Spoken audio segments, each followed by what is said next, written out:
Le point sur l'enquête pour retrouver le ou les auteurs des 4 assassinats en Essonne. La préfecture réquisitionne des médecins de garde à Étampes. Place au futur champion avec la journée de détection organisée par le RC Massy.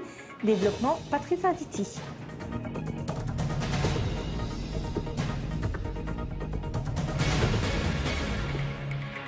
Rien ne semble sûr dans l'enquête sur le tueur de Grigny, Juvisy et Rissorangis.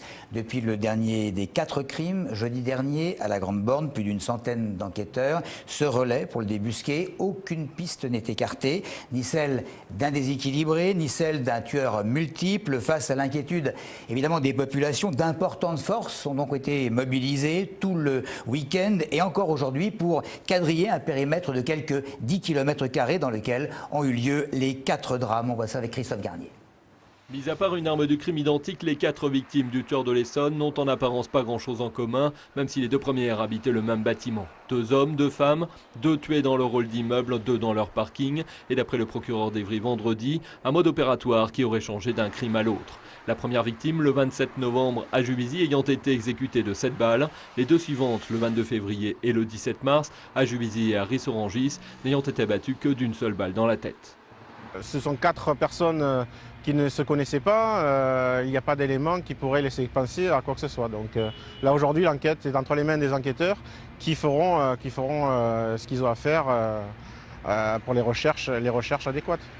La piste d'un crime passionnel qui avait été évoquée au début de l'affaire, suite à l'arrestation et aux aveux d'un prétendant éconduit de la première victime, n'aurait finalement pas été poursuivie, l'homme étant toujours incarcéré au moment des crimes suivants. Certains évoquaient la piste d'un complice ou de tueurs multiples, d'autres parlaient d'une moto ou d'une Suzuki bleue et blanche. Pour rassurer les populations, les policiers étaient encore fortement mobilisés ce matin le long de la N7. Il y a quand même des circonstances exceptionnelles, donc il y a des enquêteurs, une centaine d'enquêteurs par rapport à l'enquête, et puis après donc, il y a le versant, on va dire, où il faut rassurer la population, où il y a des renforts de CRS qui sont venus d'un petit peu partout pour pouvoir quadriller le terrain, ne serait-ce que pour intervenir s'il y avait d'autres événements. La police judiciaire d'Évry affirme aujourd'hui n'écarter aucune piste, ni celle d'un déséquilibré, ni celle d'un tueur en série. Pour le trouver, elle épluche avec minutie le passé des victimes et les retours de l'appel à témoins. La réquisition doit rester exceptionnelle, c'est le commentaire de Franck Marlin, le député maire d'Étampes, à la décision de la préfecture de contraindre des médecins à se rendre dimanche dernier à la maison médicale d'Étampes. C'est une structure qui en principe devait permettre une permanence de 8h à 20h ce jour-là, mais sur la cinquantaine de praticiens pressentis, ils ne sont qu'une dizaine à accepter de s'y rendre. Conséquence, eh bien, la préfecture et l'agence régionale de santé ont donc réquisitionné et pour une durée de 3 mois, les médecins en question. La Poste avec un nouveau piquet de grève, cette fois à Courtabœuf. C'est une inquiétude par rapport aux changements annoncés que semblent d'abord privilégier les syndicats comme Margot Lefebvre et Alain Brice ont pu le constater. Une énième réorganisation donc, a été annoncée récemment, qui valide des suppressions d'emplois avec des conditions de travail extrêmement difficiles. Extrêmement tendu, une précarisation importante au niveau de l'emploi également. Or, entre-temps, est annoncée une nouvelle découpe des périmètres qui vont donc encore rebousculer. Donc, ce qui est demandé clairement aujourd'hui, ce que demande le personnel, c'est que toutes les réorganisations soient gelées. Alors côté direction maintenant, on rappelle que depuis novembre dernier dans le département a été engagé un ajustement de l'organisation du travail lié à la baisse, dit-on, du trafic, que le dialogue se poursuit, d'autant qu'aucun postier de Courtabœuf ne devrait perdre son emploi. Voilà donc pour la situation sur place, sachant également que la distribution du courrier sera assurée demain selon nos dernières informations. C'est une confirmation, malgré le recours introduit par François Pelletan, le maire de Linas, c'est le socialiste Jérôme Coët qui lui succède dans le canton de Montlhéry. Jérôme Coët qui avait été élu il y a 1 an maintenant et qui pousse un ouf de soulagement alors que son prédécesseur estime que la décision du tribunal, je cite, ne remet pas en cause le fait que des fraudes ont bien été commises. Fin de citation. Et puis, un conseil municipal ce soir à Corbeil, où il sera question d'impôts. Selon ce qu'avait avait été annoncé par le maire Jean-Pierre Bechter, les taux d'imposition locaux devraient être maintenus cette année au niveau de l'an dernier. Bref, pas d'augmentation. On passe au permis de conduire. Pour le passé, ce n'est pas donné. Il y a d'autres éléments qui ne séduisent pas vraiment les demandeurs du précieux sésame. Il va évaluer ce permis, il va l'évaluer. Les candidats à la présidentielle, d'ailleurs, regorgent d'idées pour le simplifier. Une équipe est allée demander aux Essonniens quelles sont les priorités à mettre en avant. Moi, je suis pour le permis très tôt, comme aux États-Unis, à 16 ans.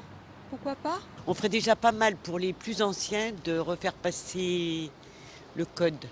Il y a au moins 4 à 5 mois d'attente. Et ça, c'est une voie négative pour moi. Je trouve que ce serait mieux de faire plus d'auto-école qui fassent conduite et code en même temps. Quand j'entends des gens parler du délai d'attente qui peut être assez monstrueux dans certaines auto-écoles, il faudrait peut-être changer ça. Qu'il y ait plus d'aide au niveau des jeunes pour qu'il y ait plus de personnes qui ont le permis. C'est très cher pour un jeune qui se lance, très très cher. Surtout quand il trouve du travail. On lui refuse les portes du travail parce qu'il n'a pas de moyens de locomotion. Les méthodes sont différentes de l'un à l'autre, donc c'est pas forcément facile de s'y retrouver après. Les points, c'est affreux. Sur l'autoroute, à 90 km/h, on perd 1 point. Faire passer le code dans tous les lycées de France, comme ça au moins on est tranquille. C'est comme pour la SSR 1 et 2 au collège, après on passe le code au lycée, puis on paye juste le permis et c'est moins cher. C'est à Palaiseau que Thales a présenté Descartes du nom de son logiciel de gestion de crise. Dorénavant, il sera possible pour les opérateurs de suivre en direct l'évolution d'un gros problème comme une inondation, un incendie ou encore un attentat. En fait, grâce à ce logiciel, il y aura une totale interopérabilité, c'est dur à dire, entre tous les gestionnaires de crise, que ce soit les forces de l'ordre ou les pompiers ou encore absolument tous les secouristes. On va terminer par du rugby avec le RC Massy-Essonnes qui, la semaine dernière, organisait une journée de détection pour dénicher le futur Bastaro. Des dizaines de jeunes joueurs, de jeunes rugbymen avaient évidemment répondu à l'appel pour intégrer un club de référence. Séance de détection de talent à Massy afin de préparer la prochaine saison chez les jeunes et afin de dénicher le futur Bastaro. Le rugby club de Massy-Essonnes organise des séances de détection, des matchs durant lesquels s'affrontent des jeunes par catégorie d'âge, dans le seul but d'intégrer les rangs du club essonnien, référence en matière de formation. On a globalement des joueurs de tout le nord de la France, on a des joueurs même qui viennent de Saint-Médard-en-Jalles, donc de la région bordelaise, des joueurs du centre, des joueurs de Bretagne, de la région bourguignonne et puis surtout des franciliens. Il y a énormément de franciliens d'un peu tous les départements. Pour l'occasion, un grand jury composé de joueurs et d'éducateurs du club est missionné pour donner son avis et choisir les joueurs qui auraient un potentiel pour renforcer le RC Massy-Essonnes. Réponse définitive dans les 2 semaines après la séance de détection. On a 2-3 très bons joueurs là, qui sont venus même d'eux-mêmes, qui correspondent à des attentes d'équipe et du centre de formation par rapport à des postes qu'on recherche.